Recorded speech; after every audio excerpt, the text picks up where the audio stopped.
Narito na po tayo sa huling Martes ng Royal Blood, episode 67 na tayo mga kapuso. Talagang nabaliw na nga ng tuluyan itong si Margaret kasi tinatawag niya yung anak niya bilang si Angelo, di ba? Si Efrain Angelo. Ngayon inaawat siya ni Napoy, sabi niya pag-usapan natin to Margaret. Lumapit ka sa akin, bumaba tayo, pag-usapan na muna natin yan. Ngayon talagang dinidiin ni Margaret, no? Bakit? Masaya ka na ngayon, Napoy? Dahil nalaman mo na kung sino ang killer ng tatay mo? Ngayon ipapahuli mo ko sa mga pulis? Hindi yan mangyayari. Sabi niya, no? Tapos nakikiusap yung mga kapatid niya. Si Christoph walang pakialam eh. Dumadaing lang siya eh. Pero si Beatrice pinabababa siya. Samantalang si Louie pinuntahan yung kanyang ama si Andrew para kumprontahin, 'di ba? Sabi naman ni Andrew, nagpapasalamat ako at dinalo mo ko dito. Sabi naman ni Louie, dinalo kita rito for the last time kasi mawawala na ako sa iyo, ayoko na. Sabi naman ni Andrew, no, ba't mo ito ginagawa sa aking anak? Patawarin mo ko. Sabi ni Louie, no, kinu-question niya yung ama niya. Baka sa dinami-dami ng pwede mo pang gawing kabit, baka si Tita Beatrice pa, baka sinaktan mo si Ma'am. Ngayon dahil sa ginawa mo, sinira mo ang buhay ko.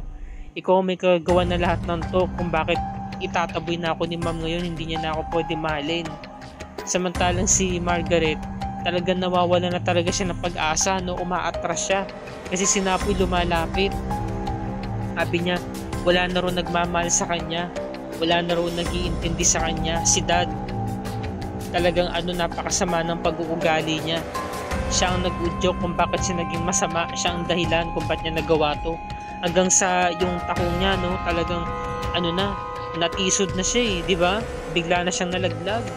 Buti na lamang alis to si Napoy, nakuha niya yung braso ni Margaret. Sabi niya, Margaret, kumapit ka sa akin. Yung isang kamay mo, ikapit mo, iabot mo sa akin. Tapos dumudulas na, mahuhulog na si Margaret. Sabi ni Margaret, no, hindi mo to kailangan gawin sa akin. Gusto ko nang mamatay.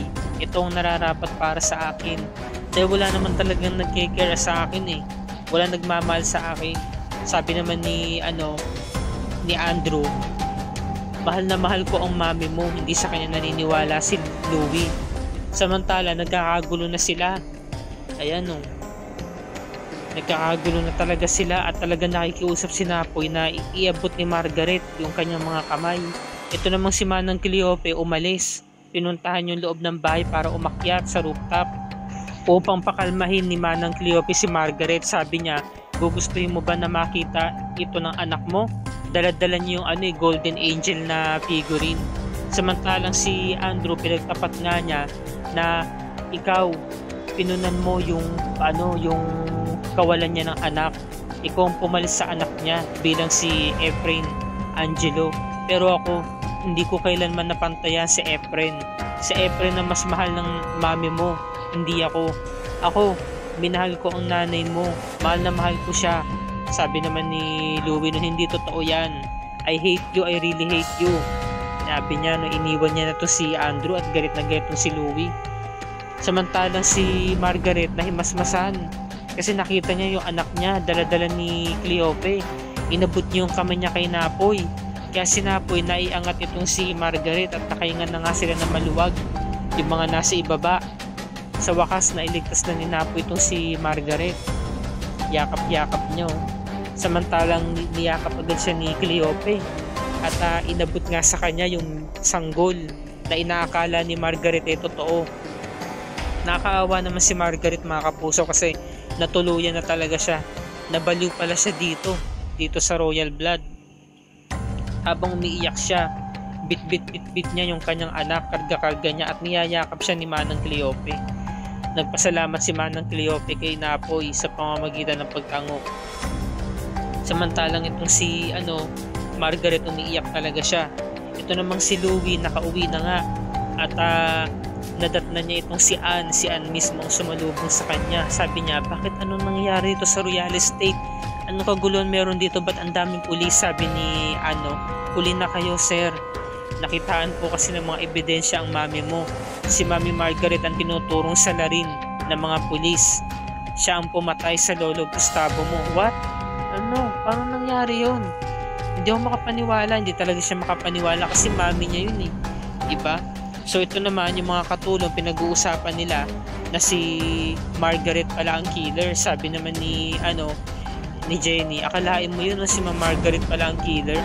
Sabi naman ni Loida, alam mo, naging baliw pa nga siya, diba? Hindi na rin bago yun kasi ginawa nga niyang anak yung ahas niya. Tapos ngayon naman yung figurine, nga no, sabi ni Jenny, sabi ni Loida, no, alam mo kung ipinusta ko lang si Margaret, sana ako ang panalo. Ako sanang maraming pera ngayon. Loko talaga to si Loida, no. Sabi niya, no, kasi naman ang laking mapanlilang ni Margaret.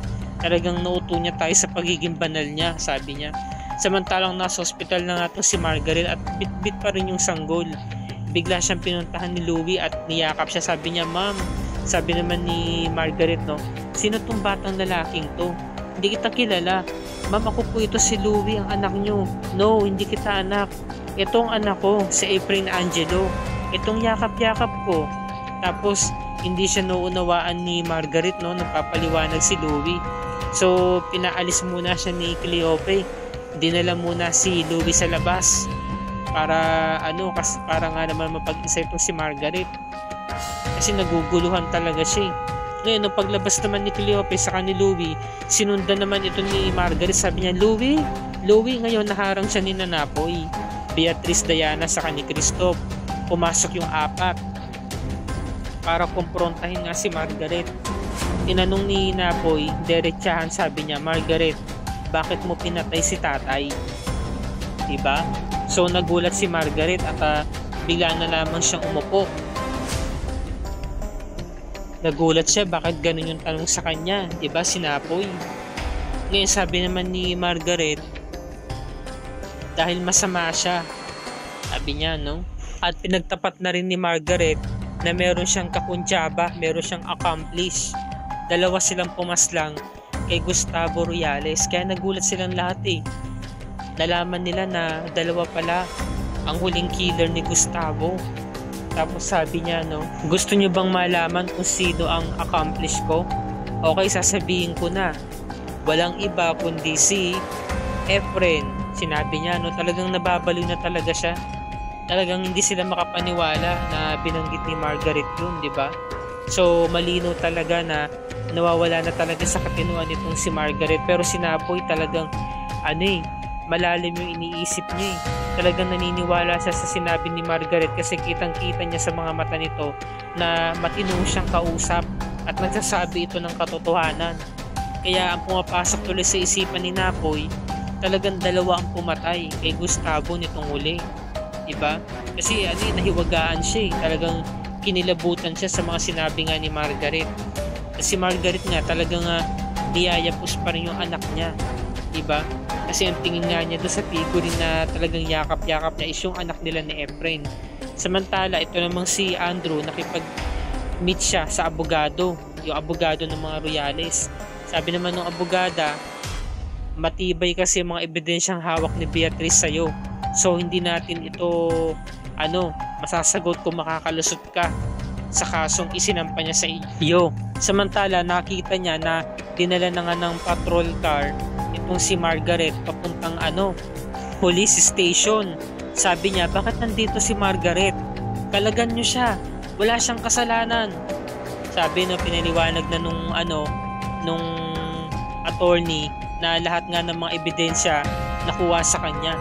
Samantalang itong si Beatrice naglalakad at hinarangan siya ni Napoy. Sabi niya, may kinalaman ka ba rito, Beatrice? Alam mo ba kung sino ang accomplice ni Margaret? Sabi naman ni Beatrice, ano ba kuya? Alam mo naman na wala na sa katinuan yung mortal kong kaawa, yung ate ko, diba?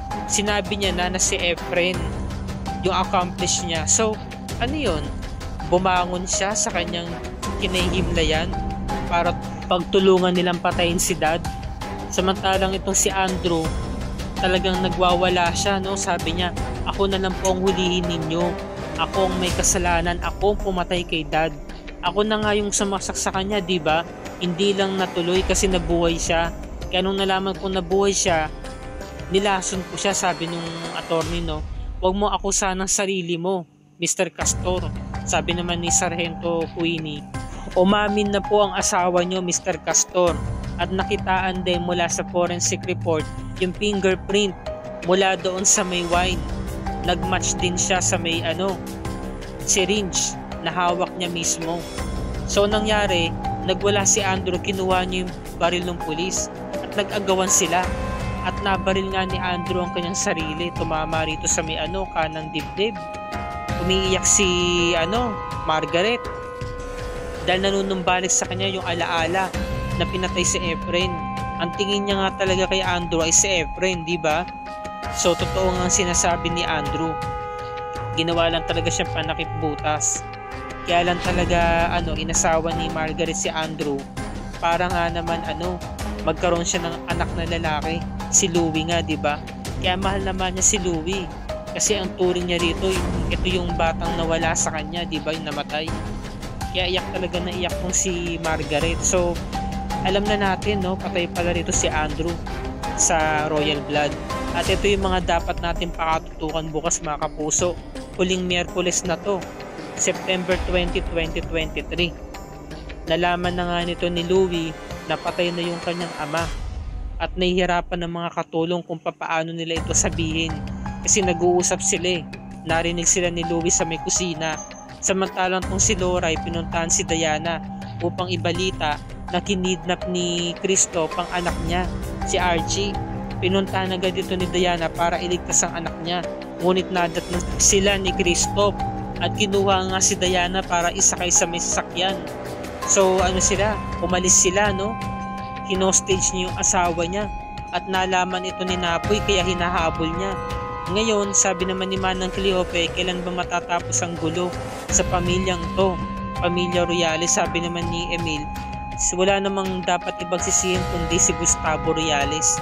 Yung bad karma na punta sa mga anak niya, yung mga anak niya ngayon ang nagsisisi. Samantala, lumabas itong si Diana habang umaandar yung sasakyan. Hanggang sa tuluyan nga siya nalaglag at tumama yung ulo niya doon sa malaking bato.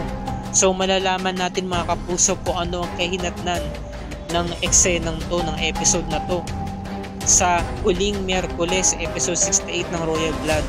At kung bago ka pa lamang sa aking channel, kapuso, please like this video at i-share mo ito sa iyong social media platforms. I-hit mo na rin ang subscribe button with notification bell icon para lagi ka updated sa mga episodes ng Royal Blood and other GMA shows tulad nito. Magandang gabi at maraming salamat sa inyong panonood, mga kapuso. Happy viewing and God bless us all.